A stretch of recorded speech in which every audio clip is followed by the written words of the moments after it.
Hello everyone, and peace of Christ to all of you. Today we are going to teach you good manner. Good manner is very important, especially if you are going to convert to Islam or you are a Muslim.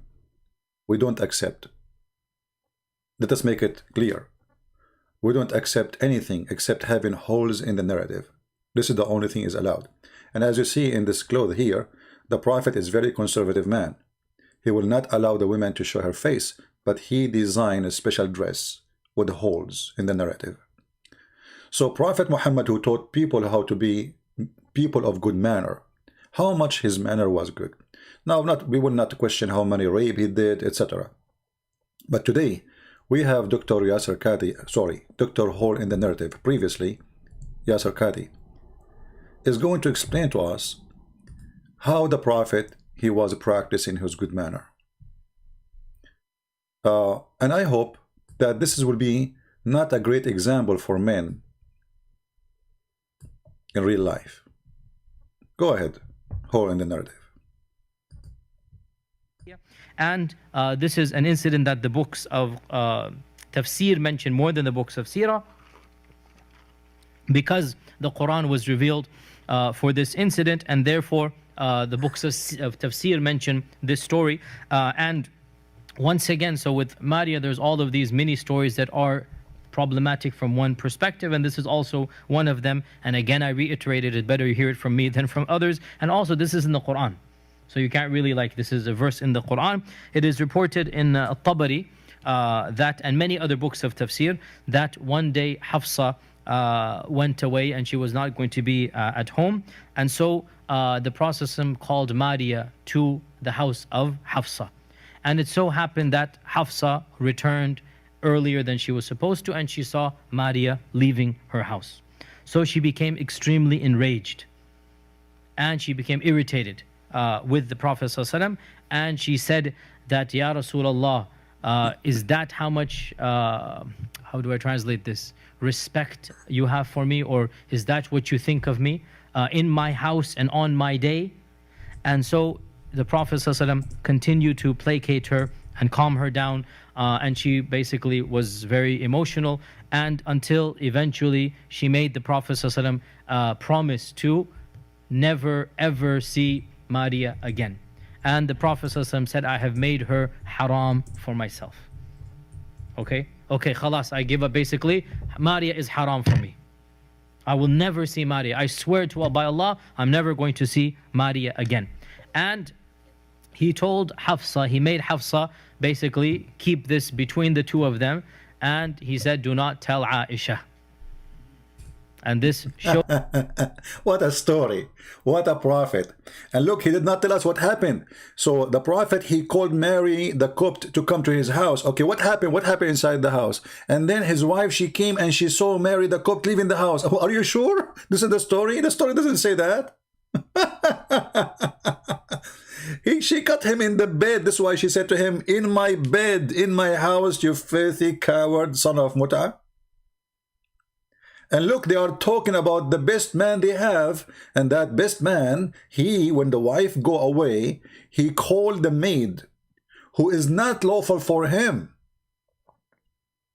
You see, the Muslims, when they try to give you some information, they say to you in the Quran, it says, it is lawful for you to have sex with whatever you own in your hand.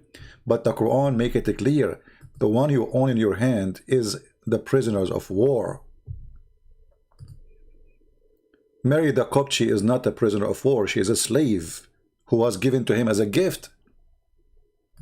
If you go to any verse in the Quran and you can read the interpretation made by Muslims, by the Muhammadan, by all the holes of the narrative doctors, you will see they will say to you that the one you own in your hand are the captive of war.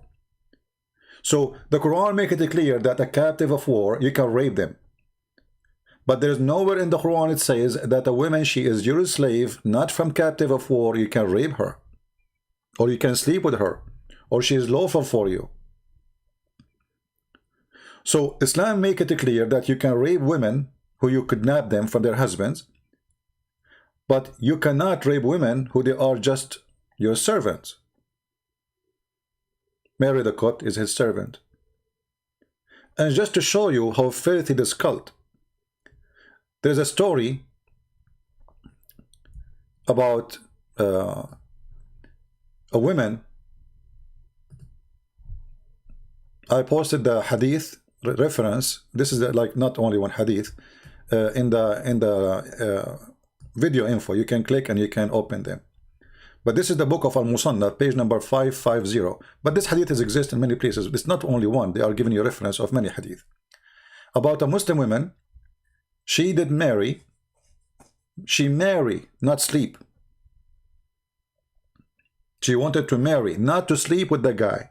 Remember, with a slave she owned. The Caliphate Umar, he did beat the hell of her, and he killed her, according to some reference. وَأَقَامَ عَلَيْهَا الْحَدِّ. Some they say because she is single, he did only give her 100 whip. So look at this filthy. I'm going to click translate to English. Let's see how we translate. I think we have to click here. All right. So look how filthy this religion is. Muhammad, he can sleep with the maid who is not a slave, and she is not married to him.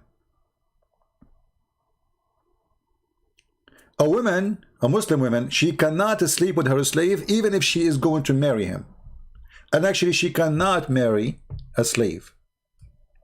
Do you see how filthy this cult is? And there is some people, they believe that, you know, the Muslim told them that Islam make people equal. Abu Bakr told us that Muhammad, etc., blah, blah, blah, blah, from, okay, that a woman, she have servant get married from her, and it was said to her, this is a translation in Google, as you know, and said, you know, I mean, translation is very horrible here. And she said, well, you know, isn't it the Quran says it is lawful for you to have relationship with your hand own processed, or, you know, the one you own them by your hand?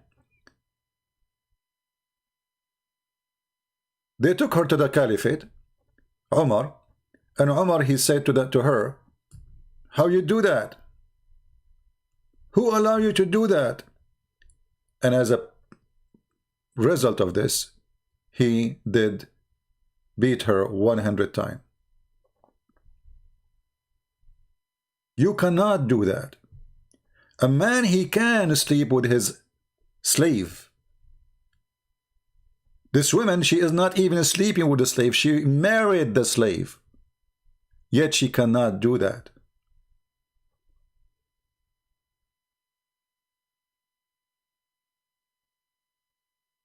Do you see the irony? Do you see how filthy this cult is? Why? Because she is a free woman and he's a black man. And this is an insult to the black man, to the white man, to see a white woman marrying a black man, and he is her slave.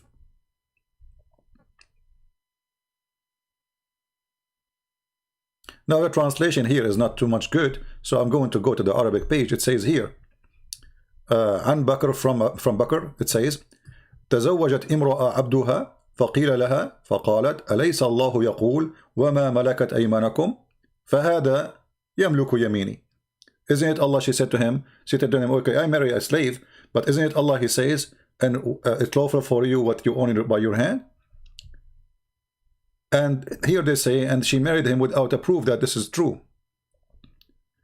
And then, you know, they ask her how you do that. She said, well, I am a thayyib, which means she is not virgin, you know, she have a previous relationship or marriage, and I have decided to marry this guy. So they took her to Umar, the Caliphate, and then people, they gather like maybe hundreds or thousands, and they ask him to judge on her. And then Umar, he said, by the book of Allah, I'm going to punish you 100 lash for each one of you. And then he said, أيما امرأة تزوجت عبدها أو تزوجت بغير ولي فهي بمنزلة الزانية. Any woman, she marry her slave, or she marry without permission of her father, she is a fornicator. Can you believe it? So Muhammad, he can sleep with his slaves, which is a cheating. The wife, she leave the house. Muhammad, he called the slave who is not owned by his hand. She is not considered. She is just a slave, not a captive. There's a slave who is a captive, and there's a slave who is bought by money. The Quran never said anywhere. I challenge all the Muslims to show me where in the Quran it says you can have sex with a slave you bought him by money, or by you bought her. Same time, not only it's not lawful for Muhammad to do that, this is a cheating. The man, he have many wives. Why he need more? Why he's after the servant? What a man he want?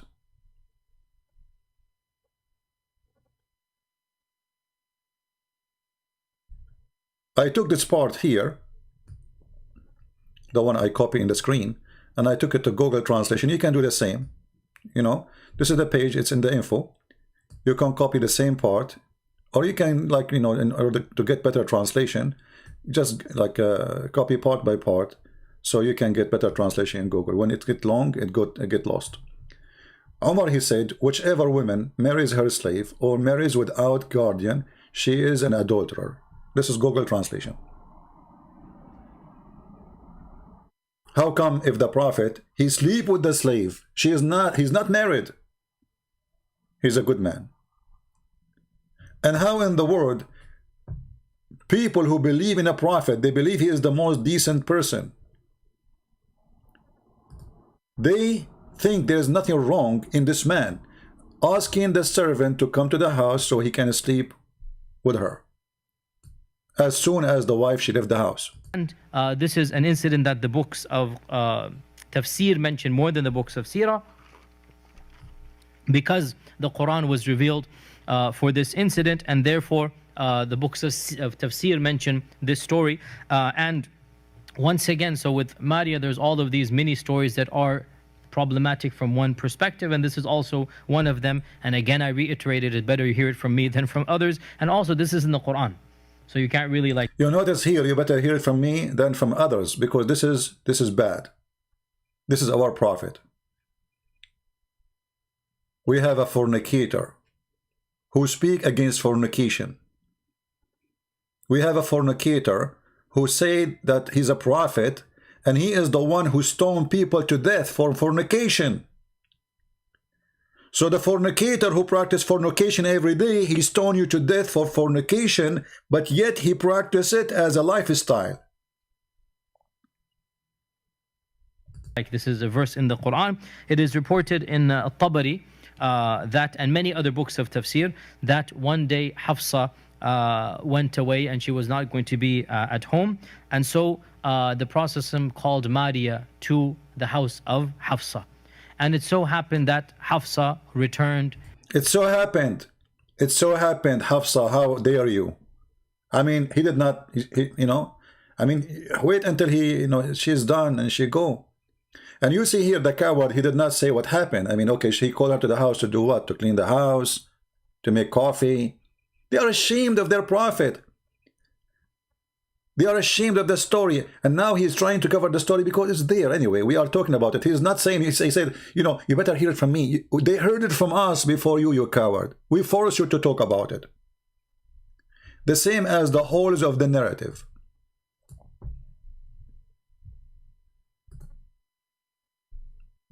So this is a prophet of God who will go after you. He will kill you if you do fornication. But he is the biggest fornicator ever.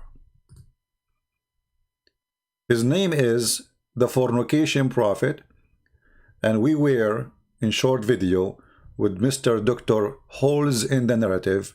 Previously name was YasirQadhi. Thank you very much for joining us. Please download the video and share it. And for those who are asking about taking calls from Muslims, we did not stop taking calls from Muslims. You have a wrong idea. We said if a Muslim willing to debate us, I will take him anytime. All right? Anytime. We don't stop taking call from Muslims. Just find me, HolesInNarrative doctor, and I will take his call anytime. Deal? We did not stop taking calls, but I don't want to waste my time just speaking to kids. At least when we speak, I want somebody he knew what he's talking about. All right. So get me hole in the narrative doctor. Any hole in the, that doesn't matter what his name, YasirQadhi, Susu, Fufu, I don't care. Just get me any hole in the narrative doctor, and I will be happy to take his call anytime. And now if there is a hole in the narrative here exists, he would like to call me, I will open my Skype for you, specifically for your holes. As you see, we had too many holes in this dress. All right. So I want to say thank you. We want to keep this video short, as we promised the Indonesian, to make videos for them almost every day so they can translate and share. We cannot make it 5 minutes, as you see, but I think this is short, still good. Thank you very much for being here. We will try to go back again live on air, maybe today, if we can. It's very cold here, and my windows are covered by ice, so I can't even see through the windows. So thank you very much. I don't want to have holes in the narrative of my windows. It's cold already. And the Prophet is a decent man. He can have sex with his servant, but you cannot do that. And if the woman, she want to do that, we are going to kill her, or we are going to whip her, because a woman, she cannot do that. This is not decent. It's decent for the man to do that, but it's not decent for the women to do that. Do you see the double standard of this filthy cult? Do you see how garbage this man is? May Allah bless your holes, and may Allah bless the narrative of the Prophet. For the blessing of Allah is holes of the narratives. See you, and take care. God bless.